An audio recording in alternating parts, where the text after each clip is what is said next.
This video is specifically for the people out there who have dreamed a dream that they want to make it come into creation. They want to see it come into fruition.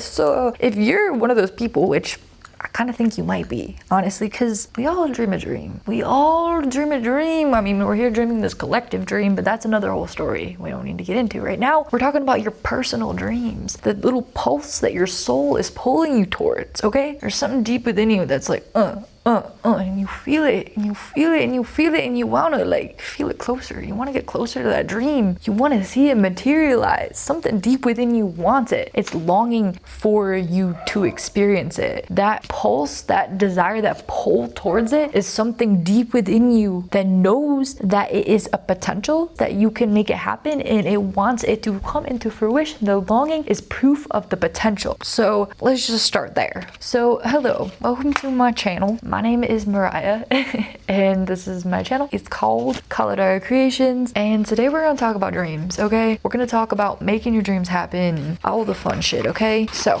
let's light a little incense right now. So dreams, dude. Specifically, what I want to talk about is what it takes to actually make your dreams come true, because there's multiple steps here. It's not just manifesting of meditating on it, which can be supportive, abso-fucking-lutely, but you gotta put motion to it. You gotta put a little pep in your step if you want to make that shit happen, okay? So if you've been dreaming and you've been dreaming, but your dream's not coming true, check yourself. Be like, am I moving towards it? Am I making steps towards this dream? Sometimes we don't even initiate it. We don't even initiate the momentum. First, let me light this.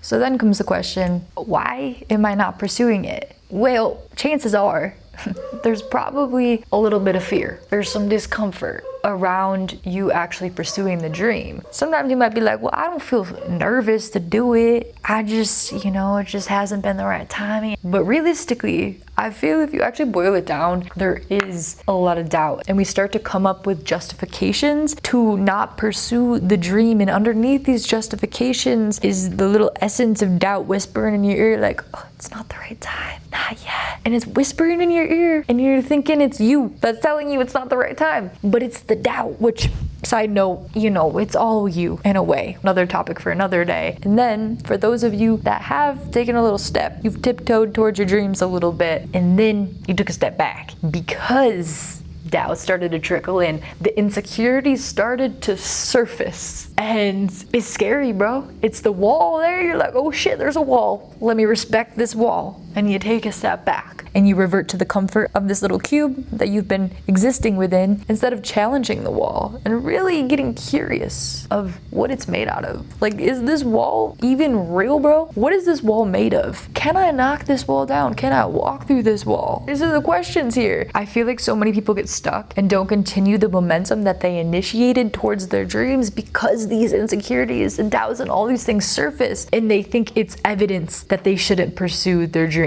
But what if the fact that these doubts and insecurities are coming up is actually evidence that you're doing it right? I believe it's evidence that you're doing it right, because in order to pursue something that isn't here, that you actually want to dream into reality, you have to face what is between you and the dream. You gotta face the in-between. And chances are there's some doubt, there's some insecurity, so you have to face it. It's inevitable. And I'm not saying you need to face it in let's fucking duel, bro. You don't need to train your karate skills in order to face what's going on. It's more so facing whatever comes up with patience, with curiosity, with love. And I know these can be very buzzwordy, but genuinely, the energies underneath these insecurities just truly want to be met. They want to be seen. So if you face them with aggression, you want to push them away, you're not going to really be able to transmute the gold from them. Because honestly, that's fucking alchemy. Truly, to actually take all of your insecurities and to transform them into gold, because underneath those insecurities is what lies the key. So if you keep avoiding all of the insecurities, and how you gonna get the key? The key's inside, the key's in here. You gotta actually face it, but you gotta work your way around with it and get to know it, and then it'll dissolve. That barrier around the key, the insecurity, the protection, this fear, it'll dissolve when you actually meet it. With truth, you meet it honestly, and you don't meet it trying to push it away, trying to duel. You meet it with deep presence. But as with any good video game, you don't just get past level 1 and you're done with the game. okay? You're gonna face more doubts and insecurities. You can't just expect that you dissolve one and that game over. Like, no, it's a continuous unraveling, and you continue to build skill and strength as you face each thing. And it's not fucking easy, dude. It's not fucking easy. Like, there's no quick band-aid fix it situation. There's no person that can come in and save you and make it all go away. The only person that can save you is you.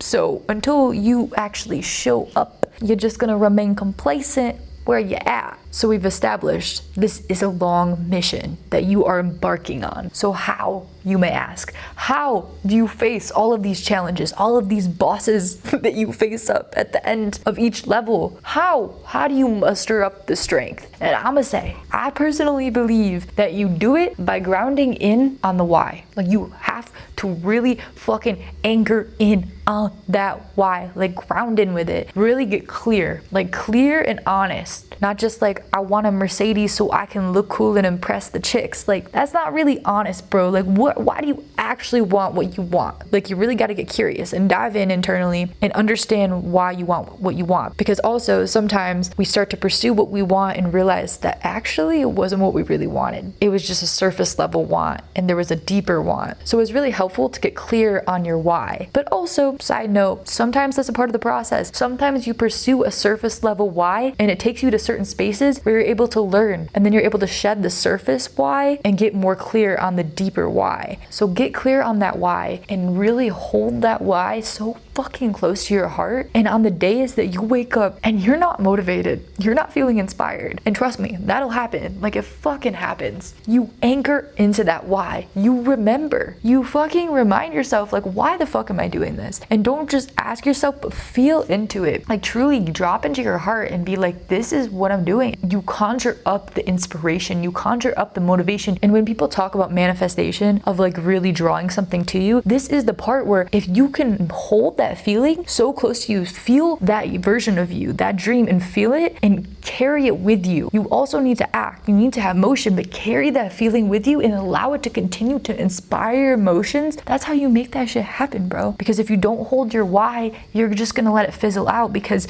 the doubts, the insecurities, they're gonna get so loud that if you allow it to drown your why, you're gonna lose faith and you're gonna detour off path. And also, to maintain connection with that why, you need to maintain connection with you, with the deeper part of you, with the universe, with that which is everything, if you want to get super metaphysical about it, but we can keep it simple, okay? Like, truly stay connected with yourself and just start to notice the behaviors, the environments, things that you consume that stimulate you to feel disconnected with yourself. Really start to tune in and take note. And certain things that continuously ripple out into disconnection, really evaluate whether these things are actually supportive. Because of course, sometimes things can trigger us and it may not be a direct no, like you need to leave this environment. Maybe this environment is triggering something within you that would be supportive for you to look at, but also maybe the environment is not good for you. Nobody can tell you the answer to this, sincerely. Like, if there's somebody on the internet that's acting like a guru and they're gonna tell you exactly how to do it, like, I don't trust that shit, bro. Like, I truly believe we need to tune into our own intuition. So I can't tell you if the environment's good for you, if the environment's not good for you. That's something you need to learn for yourself. So it really is about recognizing, when do you feel disconnected? Why am I feeling disconnected? And truly pour all of your focus, all of your energy into this why and into maintaining connection. And when you fall off connection, you don't need to beat yourself up. That's part of the process. Cool, you fell down. Cool, you recognize that you're feeling disconnected. That's fucking awesome, dude. That's actually amazing. Instead of putting yourself down, celebrate that you recognized the disconnection and then check in. Hey self, I noticed you're feeling disconnected. What's up? What's going on? And the way you orient to it is so important, because if you notice you're feeling disconnected and you face it and you're trying to push it away and you're like, why are you here? Stop feeling disconnected. What the fuck, bro? Why are you like this? You notice that energy as opposed to being like, hey, I noticed you're disconnected. What's going on? And do you notice the difference between these two different energies? Because if you were being approached by these two different energies, what one are you going to be more open and receptive to communicating to redeveloping a connection with? So it's important to be discerning with how you orient towards parts of yourself that are contracting. And alas, I'm gonna wrap this video up for now. This is such a big topic. There's so much that can be spoken to about it, and I'll dive into it more in depth another day. And before I say goodbye, I want to remind you how fucking precious your goddamn energy is. Like, truly, where you focus your energy is where you are pouring your life force, because your focus is the direction of life. Life is moving through you. So when you continue to focus on something, you are giving life to that which you focus on. So